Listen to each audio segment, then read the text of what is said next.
안녕하세요. 자신의 치아를 100세까지 건강하게 유지할 수 있는 방법을 연구하고 있는 치아 주치 김현종입니다. 임플란트 치료와 관련하여 가장 많이 듣는 질문이 임플란트의 수명에 대한 부분입니다. 환자들이 주위에서 임플란트를 얼마 쓰지도 못하고 문제가 생겨 고생했다더라 하시며 걱정 섞인 말씀을 많이 하시는데요.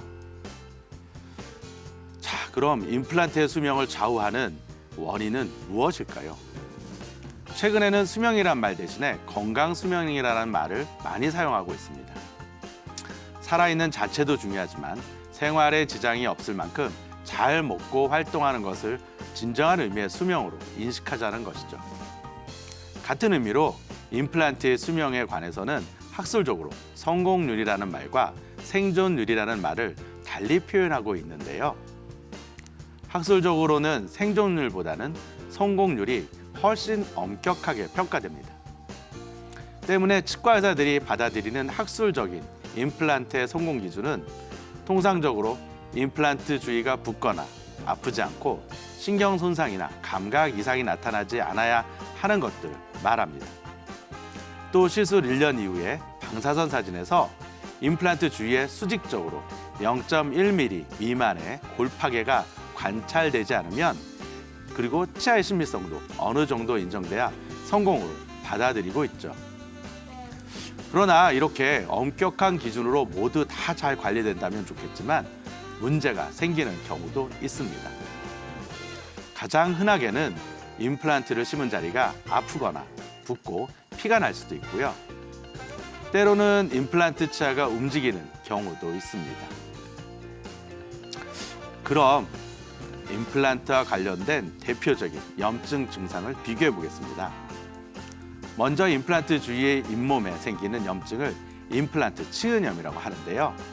일반 치은염과 같이 임플란트 치은염은 스케일링이나 약물 처방 또는 가글링과 같이 단순한 처치만으로도 임플란트가 본래의 건강한 상태로 돌아갈 수 있으니 너무 걱정하지 않으셔도 됩니다. 임플란트 치은염보다 좀 더 안 좋은 상황이 임플란트 주위염인데요.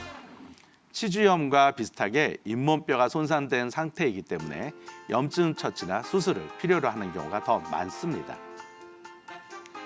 다음은 임플란트의 구조적 특징 때문에 발생할 수 있는 상황도 살펴보겠습니다. 화면을 보시면 임플란트의 치아 부위가 나사로 돼 있고 치아 뿌리와 연결되어 있는 것을 확인하실 수 있습니다. 이 부분이 풀리면 치아의 동요와 함께 통증이 나타나기도 합니다. 이때도 역시 나사를 다시 잘 조여주거나 나사를 교체하는 것으로 임플란트를 다시 건강하게 할 수 있습니다. 통증이나 임플란트의 동의 없이 치아의 도자기 부분이 깨진 경우도 있는데요. 이런 경우에 임플란트의 상부 구조만 다시 제작하거나 수리하면 되겠습니다. 이를 제외하고 방사선 사진상에서 평균치보다 더 많이 임플란트 주위에 잇몸뼈가 높거나 임플란트 주위에 많은 염증이 있어 통증과 함께 임플란트가 움직이는 경우에는 실패로 간주됩니다.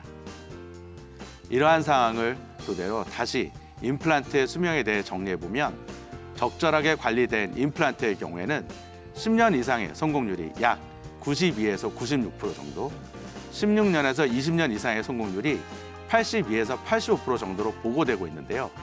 즉, 초기 1년 내 문제가 없는 임플란트의 경우에는 10명 중 9명이 20년까지는 그 9명 중 다시 8명가량이 10년 이상 잘 사용한다고 할 수 있겠습니다.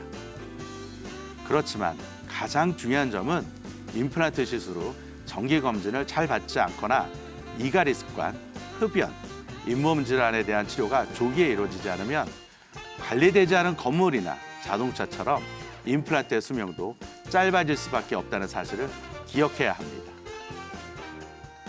이상 여러분의 치아 주치 김현종이었습니다.